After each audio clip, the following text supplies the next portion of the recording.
E aí pessoal, aqui é o Miguel do Ministério Mal Que Eu Não Quero, e nesse vídeo eu quero falar com você sobre os erros, sobre os momentos em que a gente tenta fazer o certo para parar de ver pornografia, mas acaba falhando, acaba fazendo alguma coisa errada.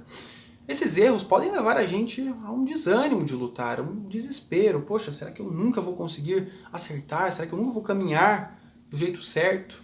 A gente precisa entender como que a gente pode lidar com esses erros. Afinal de contas, somos seres humanos. Vamos errar, as falhas fazem parte da nossa vida. Por isso, nesse vídeo eu quero trazer para você a resposta de Deus para os nossos erros. E como que a gente vai chegar nessa resposta de Deus para os nossos erros? Eu quero compartilhar com você alguns acontecimentos da vida de um personagem bíblico específico que teve vários erros na sua caminhada e que nesses erros, nessa sua tentativa de fazer o certo, mas acabar fazendo o errado, Jesus estava ao lado dele, mostrando qual a resposta de Deus para os nossos erros. Se você gostou dessa ideia, já deixa sua curtida aqui embaixo, lembre-se também de se inscrever no nosso canal e compartilhar esse vídeo com o máximo possível de pessoas, tá bom? Lembre-se também de seguir a gente no Instagram e no Facebook em @o-mal-que-eu-não-quero. Muito bem, nesse vídeo então eu quero falar sobre Pedro, o discípulo de Jesus. Pedro teve várias ocasiões na sua vida em que ele tentou fazer o certo de uma maneira meio afobada, meio tentando resolver do seu jeito as coisas, e nem sempre essas coisas eram o jeito certo de fazer, de solucionar aqueles problemas. E para isso então, eu quero trazer para você 3 situações da vida de Pedro em que ele cometeu algum tipo de erro e Jesus deu uma resposta para ele. Vamos lá? A primeira delas. Jesus estava sendo preso e Pedro estava ali com ele. Judas estava chegando junto com soldados para prender Jesus. Judas, naquelas cenas clássicas, né, em que Judas entrega quem é Jesus com um beijo. Aí, identificando Jesus, os soldados iam prender Jesus e nisso Pedro, mais uma vez afobado, saca a sua espada e numa tentativa de defender Jesus, acaba cortando a orelha de um dos servos lá do sumo sacerdote. Nessa ocasião, Pedro estava tentando fazer o que era certo ao olhar dele, né? Ele achou que estava protegendo Jesus de alguma maneira. Mas Jesus, além de curar aquele servo do sumo sacerdote, ele fala com Pedro: Pedro, o caminho não é pela espada, não é pela sua própria força que você vai resolver as coisas. Eu vou beber um cálice. Esse cálice amargo de sofrimento é o que no fim das contas vai trazer a verdadeira proteção para você, para todos, a salvação para todos. Jesus estava ali ensinando Pedro que a forma de a gente agradar a Deus não é pelas nossas próprias forças.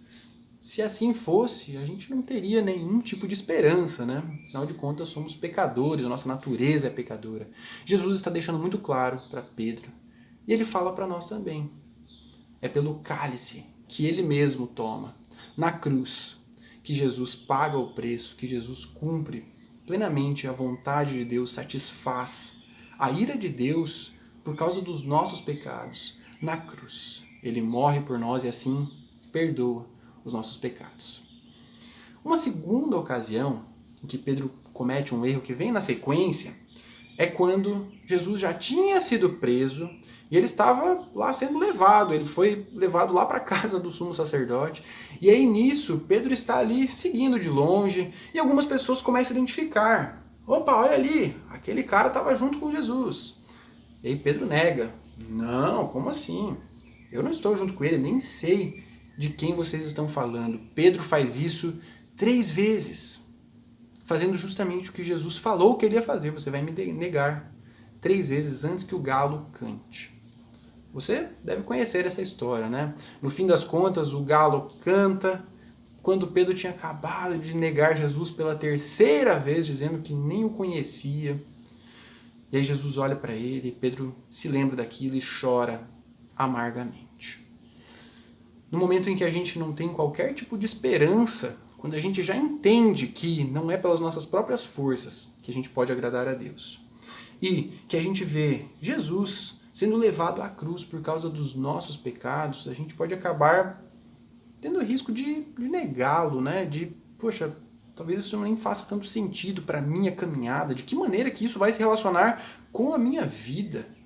Talvez tenha sido um pouco desse conflito que Pedro tenha vivido e talvez esse seja o conflito que você viva. De que maneiras que Jesus ser condenado pode ter algum resultado ou alguma relação com a minha caminhada? Agora, Jesus não termina a sua caminhada aí. Sim, ele é levado, ele é preso, depois ele é castigado, depois ele é crucificado e ele é morto. Mas ele é morto justamente se relacionando com a gente, morrendo em nosso lugar, pagando o preço pelos nossos pecados. Agora, existe uma boa notícia dentro de tudo isso. A verdade é que ele fez isso tudo por nós, mas também, ao terceiro dia, ressuscitou. E depois da sua ressurreição, Jesus se encontra com Pedro lá na praia. Numa outra ocasião que talvez você possa se lembrar também, Pedro estava ali com os discípulos pescando e Jesus encontra com eles. Pedro sai nadando lá no meio do mar para encontrar Jesus que ele vê lá na praia. E quando ele se encontra com Jesus, eles começam a comer um peixe ali. E essa é a terceira ocasião em que Jesus coloca alguma coisa diante dos erros de Pedro. Pedro foi questionado por Jesus. Jesus falou: Pedro, você realmente me ama mais do que a todos os outros? Jesus coloca uma intensidade muito grande nessa pergunta. O seu amor por mim é maior do que tudo? E Pedro fala que sim. Aí Jesus coloca: então cuide das minhas ovelhas, cuide das pessoas. E aí Jesus pergunta uma segunda vez, tirando um pouquinho da intensidade: Pedro, você realmente me ama? Pedro responde que sim, Jesus dá a mesma ordem. E aí Jesus pergunta uma terceira vez: Pedro, você me ama? Uma pergunta um pouco mais simples, mais direta, uma intensidade de amor talvez um pouquinho menor.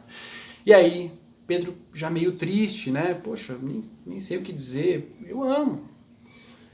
Nessa situação, Jesus poderia estar mostrando para Pedro que a resposta para o amor de Jesus por nós é a nossa ação em direção ao nosso próximo. Afinal de contas, Jesus não falou para Pedro: Pedro, cuide das minhas ovelhas, e aí mostre assim que você me ama. Ou, Pedro, cuide das minhas ovelhas, e aí eu vou te amar. Não. O amor de Jesus não é condicionado pelas nossas ações, nem pelas ações de Pedro. Jesus estava falando: Pedro, se você me ama, então, como uma resposta a isso, porque eu te amo, vá e ame o seu próximo. Vá e cuide das minhas ovelhas. E dessa forma, Jesus também pode estar dizendo para nós: porque você me ama, vá e lute contra a pornografia. Lute para cuidar da sua própria mente, do seu próprio coração, dos seus relacionamentos. Lute por amor às pessoas que estão lá atrás das telas na indústria pornográfica. Lute por amor ao seu próximo. Não para que eu te ame, mas porque eu te amo. Então, dessa forma, a gente vê 3 ocasiões em que Jesus dá uma resposta aos erros que Pedro cometeu e de que maneiras que ele responde também os nossos erros, inclusive na luta contra a pornografia. Se você gostou dessa situação, desse estudo rápido aqui sobre os textos bíblicos, eu quero incentivar você a se inscrever no Desafio Livre da Pornografia. Acesse livredapornografia.com.br. Você vai se inscrever gratuitamente e participar desse desafio que vai do dia 4 a 11 de novembro agora. E ao fazer a sua inscrição, você vai receber imediatamente no seu e-mail um e-book gratuito chamado O que a Bíblia diz sobre pornografia. Então esse é o meu convite para você. Inscreva-se nesse evento online que nós estamos estudando quais são os erros que a gente comete quando tenta se livrar da pornografia, qual é a postura que a gente precisa ter para conseguir chegar nesse resultado e vencer a pornografia e quais são os passos claros que precisamos dar para realizar essa caminhada. Então acesse livredapornografia.com.br, faça a sua inscrição agora, as aulas já estão acontecendo e você é meu convidado especial, tá bom? Além disso, quero convidar você a comentar aqui embaixo qual foi o erro que você identificou que eu cometi. Vamos ver se você percebeu, tá bom? Deixe seu comentário aqui embaixo. Lembre-se de compartilhar esse vídeo com o máximo possível de pessoas e eu vejo você em qualquer lugar aqui nas nossas redes sociais e também no Desafio Livre da Pornografia. Um abração e até mais.